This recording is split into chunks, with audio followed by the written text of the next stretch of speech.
Hello friends, welcome to my shades of flavour. இன்னைக்கு நம்ம சேனல்ல 2 விதமான சம்மர் ட்ரிங்க் எப்படி செய்யறது அப்படிங்கறதாங்க பார்க்க போறோம். ஒன்னு வந்து ரோஸ் மில்க் பார்க்க போறோம், இன்னொன்னு நன்னாரி சர்பத் எப்படி செய்யறது அப்படிங்கறதாங்க பார்க்க போறோம். இந்த வீடியோ கம்ப்ளீட்லி ஒரு பிகினர்ஸ்க்கான வீடியோங்க. ஃபர்ஸ்ட் நம்ம சப்ஜா விதையை ஊற போட்டுடலாம். 2 ஸ்பூன் போட்டுட்டு அதுல தண்ணி ஊத்தி ஒரு 15 நிமிஷம் ஊற வைக்க போறேன். இது வந்து ஆப்ஷனல் தாங்க, பட் சம்மருக்கு இது நம்ம சேர்த்துக்கிட்டா நம்ம உடம்பு சூட்டை வந்து குறைக்கும். ஊறினதுக்கு அப்புறம் சப்ஜா விதை இப்படிதான் இருக்குங்க. இப்போ நம்ம ஃபர்ஸ்ட் ரோஸ் மில்க் எப்படி செய்யறது அப்படிங்கறத பார்க்கலாம். 3 ஸ்பூன் ரோஸ் சிரப் எடுத்து வச்சிருக்கேங்க. சோ இந்த மாதிரி ரோஸ் சிரப் பாட்டில் வந்து எல்லா மளிகை கடையிலயும் சூப்பர் மார்க்கெட்லயும் கிடைக்கும். அதுக்கப்புறம் ஜில்லுன்னு ஒரு கப் பால் எடுத்திருக்கேன். இப்ப பாலை வந்து மிக்ஸி ஜார்ல ஊத்திட்டு கூடவே 2 ஸ்பூன் ரோஸ் சிரப் ஊத்திட்டு நல்லா பிளெண்ட் பண்ணி எடுத்துக்கலாம். மீதி 1 ஸ்பூன் இருக்கட்டும்.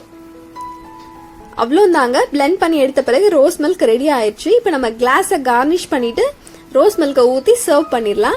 அந்த ரோஸ் சிரப்பை இந்த மாதிரி கிளாஸ்ல சுத்தி விட்டுக்கிறேன்.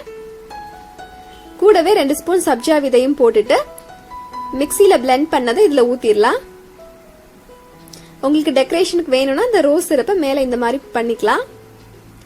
அவ்வளோதாங்க, சூப்பரா ரோஸ் மில்க் ரெடி ஆயிடுச்சு. இது கம்ப்ளீட்லி ஒரு பிகினர்ஸ்க்கான ரெசிபி. உங்களுக்கு ரோஸ் மில்க் எப்படி செய்யணும் அப்படிங்கறது தெரியாதுன்னா இந்த மாதிரி தாங்க பண்ணும், ரொம்ப ஈஸியா பண்ணிடலாம்.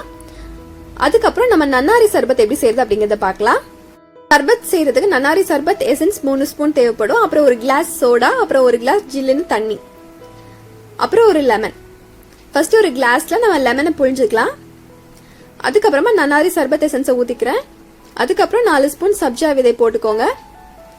அப்புறம் அரை கிளாஸ் ஜில்லுன்னு தண்ணி. உங்களுக்கு சோடா பிடிக்கலன்னா நீங்க ஃபுல்லாவே தண்ணியா ஊத்திக்கலாம்.